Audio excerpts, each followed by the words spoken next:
E aqui estou eu novamente com mais um conto curtinho relacionado às lendas judaicas. Porém, antes gostaria de dizer que vamos fazer sim a leitura do livro Cartas de um Diabo ao Seu Aprendiz, do C.S. Lewis. E eu só não comecei a gravar porque eu achei que daria conta de colocar os trechos de todo o conteúdo dos livros que lemos, que está no YouTube, no blog e no Spotify, no Instagram também. Quanta inocência da minha parte. Em 2 semanas eu não passei da elaboração dos posts do capítulo 5 do Paraíso Perdido. Considere o seguinte, eu preciso selecionar um pedaço do áudio, convertê-lo para um post do Instagram, incluindo uma legenda. Acrescente minha inexperiência com posts que não sejam fotos pessoais a um problema com a minha conta do Instagram. Tudo que postei não está sendo entregue para os meus pouquinhos e queridos seguidores e nem as hashtags estão sendo incluídas para que mais pessoas tenham acesso ao conteúdo do meu canal. Enfim, não sei se estou num shadow ban porque criei essa conta há quase um ano e até agora eu nunca tinha utilizado, ou se o Instagram pegou birra comigo. O fato é que passei 2 semanas editando áudios e criando posts, sonhando que conseguiria atualizar o Instagram e os posts iriam ser entregues para os meus seguidores e ainda alcançaria outros. No fim, nada disso aconteceu. Mas como a ideia, além de atingir novas pessoas, era deixar o Instagram atualizado, vou seguir neste trabalho de formiguinha de atualizar aquele espaço e ter ali mais um registro para a posteridade dessas nossas leituras. E enquanto eu me reorganizo, vamos voltar às leituras do livro As Lendas Judaicas. Então chega de explicações e vamos direto ao ponto deste áudio. Se você se recorda, paramos no 3º dia de criação. Já soubemos que as águas rebeldes quase fizeram com que Deus destruísse a terra. Conhecemos os 7 céus, descobrimos que a criação teve início com a letra Bet, além de termos descoberto outras criaturas mitológicas como Leviatã, Raabe, entre outros. Pois bem, hoje te conto o que rolou no 4º dia da criação do nosso mundo. Mas antes, me diz...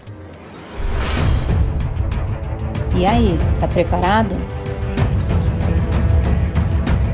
Então fica confortável e vem comigo.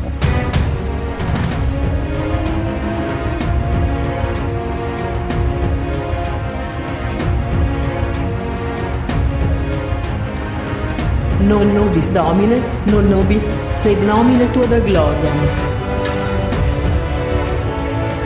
The Legend of the Jews by Louis Ginsberg. Chegamos ao 4º dia da criação e neste dia o Sol, a Lua e as estrelas foram colocadas nos seus devidos lugares. Sim, porque elas foram criadas lá no 1º dia, mas foi neste 4º dia que elas ganharam ali o seu lugar ao céu. Em princípio, o Sol e a Lua gozavam de poderes e prerrogativas iguais. A Lua, entretanto, falou com Deus e disse: ó Deus, por que criaste o mundo com a letra Bet? Aqui você pensa numa lua se fingindo de sonsa, tá? Vamos continuar. Deus respondeu: para que minhas criaturas saibam que existem 2 mundos. A Lua: ó Senhor, mas qual dos 2 mundos é o maior? Este mundo ou o mundo vindouro? Deus respondeu: o mundo vindouro é maior. A Lua acrescentou: ó Senhor, tu criastes 2 mundos, um mundo maior e um mundo menor. Tu criastes o céu e a terra, o céu excedendo a terra. Tu criastes o fogo e a água mais forte que o fogo, porque pode extinguir o fogo. E agora tu criastes o sol e a lua, no caso eu, né? E convém que um deles seja maior que o outro, você não tá achando? Então Deus falou à lua: eu sei muito bem quais são as suas intenções quando você vem com esse seu papinho aí. Você quer que eu te faça maior que o sol, porém, como punição, eu decreto: tu terás 1/60 da tua luz. A lua fez uma súplica: devo ser punido tão severamente por ter falado uma única palavra? Deus então resolveu ceder e disse o seguinte: olha, no mundo futuro restaurarei a tua luz para que a tua luz seja novamente como a luz do sol. A lua ainda não estava satisfeita.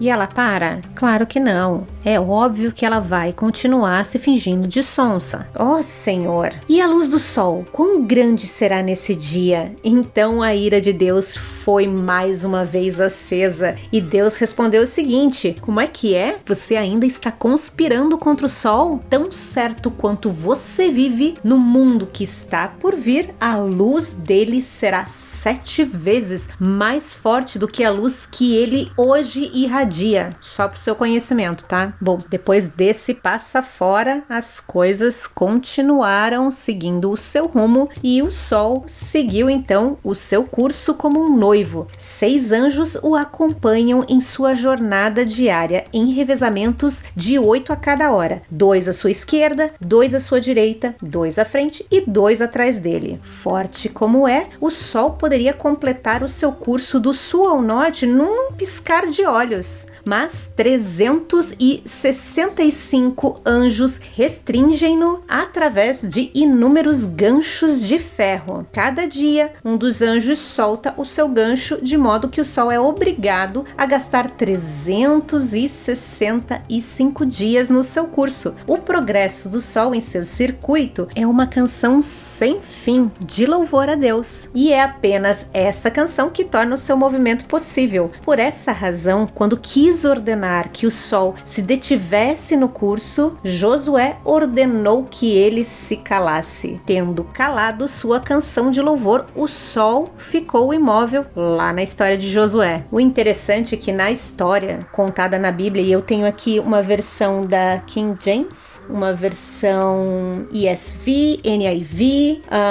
tenho ela em português, em inglês, tenho aquela Bíblia judaica, e em nenhuma delas fala que Josué comandou que o sol ficasse em silêncio para que a adoração parasse, como diz nesse conto que estamos lendo agora. Tá, antes de eu te contar e ler Josué 10, versículo 13, que é o qual ele manda o sol parar, né? O dia que o sol parou, não a terra, mas o sol parou. Tava acontecendo o seguinte, tá? Então a gente tem lá Josué, que assumiu o lugar de Moisés. Eles tinham conquistado a cidade de Jericó, lembra? As muralhas caíram e tudo mais. Então segue o rumo deles dentro da terra prometida, conquistando ali os territórios, né? E no capítulo 10, então, ele registra a campanha da parte sul, quando os reis de 5 cidades cananeias souberam que os gibeonitas haviam desertado para os israelitas. Eles perceberam que isso tornava vulnerável o distrito montanhoso central e então decidiram atacar Gibeon.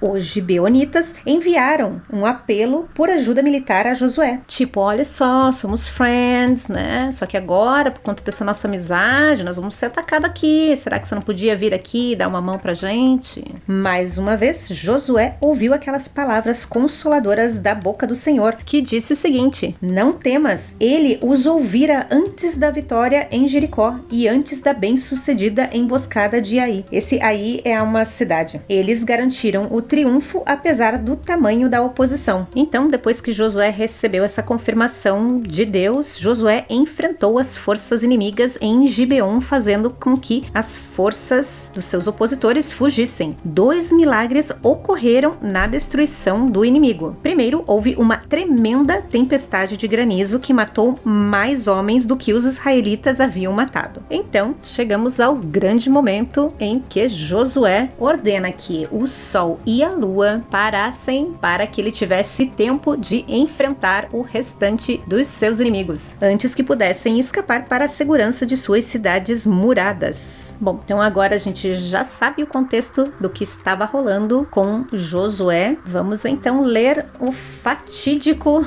de Josué 10, versículo 12, que diz assim: então Josué falou ao Senhor no dia em que o Senhor deu os amorreus nas mãos dos filhos de Israel e disse na presença dos israelitas: sol, detente em Gibeon, e tu, lua, no vale de Ajalon. E o sol se deteve e a lua parou, até que o povo se vingou de seus inimigos. Isto não está escrito no livro de Jazar? O sol parou no meio do céu e por quase um dia inteiro não se pôs. Nunca antes nem depois houve um dia como aquele quando o Senhor atendeu a um homem. Sem dúvida, o Senhor lutava por Israel. E então vamos retornar à história, porque agora já estamos por dentro dessa referência do que aconteceu lá no céu, todos os ganchos ganchinhos que prendiam o sol e a lua, e os anjos pararam então o seu louvor para que Josué obtivesse sucesso contra os seus oponentes. Retornando ao conto, o sol tem duas faces. Uma face de fogo e está voltada para a terra, e a outra de granizo para o céu para refrescar o calor, né, que brota da outra face. Caso contrário, a terra pegaria fogo. No inverno, o sol vira sua face para cima e assim o frio é produzido. Quando o sol desce no oeste à noite, ele mergulha no oceano e toma um banho. Seu fogo se apaga e, portanto, ele não distribui nem luz nem calor durante a noite. Mas assim que ele alcança o leste pela manhã, ele se banha em uma corrente de chamas que lhe dá calor e luz. E este calor e esta luz se espalham por toda a terra. Da mesma forma, a lua e as estrelas se banham em uma corrente de granizo antes de iniciarem o seu serviço noturno.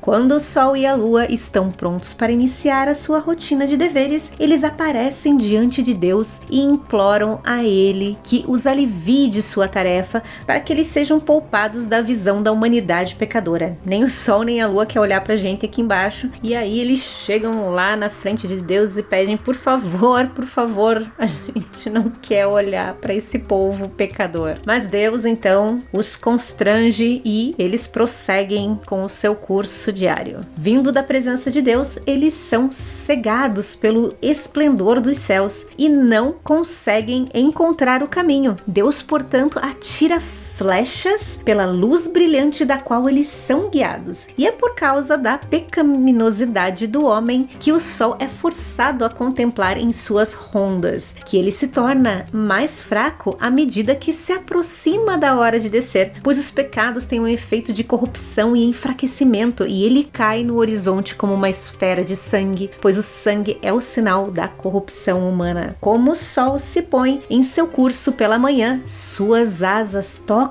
as folhas das árvores do paraíso e sua vibração é comunicada aos anjos e aos santos Hayot, as outras plantas e também as árvores e plantas na terra e a todos os seres na terra e no céu. É o sinal para que todos lancem os olhos para cima. Assim que veem o nome infalível de Deus gravado no sol, erguem a voz em cânticos de louvor a Deus. No mesmo momento, uma voz celestial é ouvida dizendo: ai dos filhos dos homens que não consideram a honra de Deus como essas criaturas cujas vozes agora se elevam em adoração. Essas palavras naturalmente não são ouvidas pelos homens da mesma forma que eles não escutam o rangido do sol contra a roda na qual estão presos todos os corpos celestes, embora o som seja extraordinariamente alto. Essa fricção entre o sol e a roda produz as partículas cintilantes que dançam nos raios de sol. Essas são portadoras de cura aos doentes, as únicas criações doadoras de saúde do quarto dia. No mais, esse quarto dia é considerado um dia desafortunado, especialmente para as crianças, sendo nele afligidas por doenças. Realmente essa parte aqui,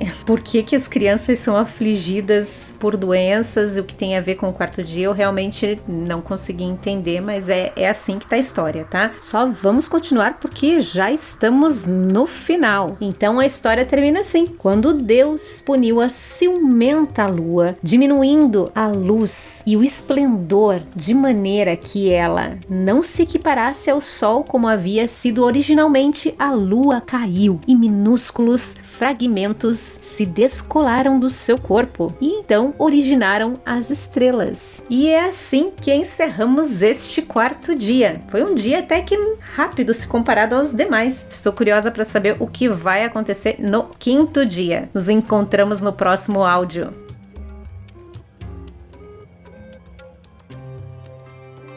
Um aviso importante: nesses áudios das lendas judaicas, estou fazendo a leitura de nomes e palavras da maneira que se lê em português e algumas vezes no inglês, porque o meu livro é em inglês, ao invés de ficar tentando interpretar cada uma delas no hebraico ou no seu idioma original. E decidi fazer dessa maneira porque eu não possuo conhecimento do hebraico e também porque a pronúncia inexata das palavras não altera o sentido da história. Dito isso, vamos àquele aviso tradicional. Lembrando que esse não é um audiolivro, mas a minha interpretação da história. Se você ficou curioso sobre esse livro que reúne as lendas judaicas contadas aqui, não deixe de ler a versão original. O livro utilizado por mim é a versão em inglês do e-book The Legends of the Jews, escrito por Louis Ginsberg, de 1998. Confira na descrição desse áudio todas as informações sobre essa edição que serviu como base para eu te contar essa história. Por hoje ficamos por aqui, mas te espero nos próximos áudios. Até lá!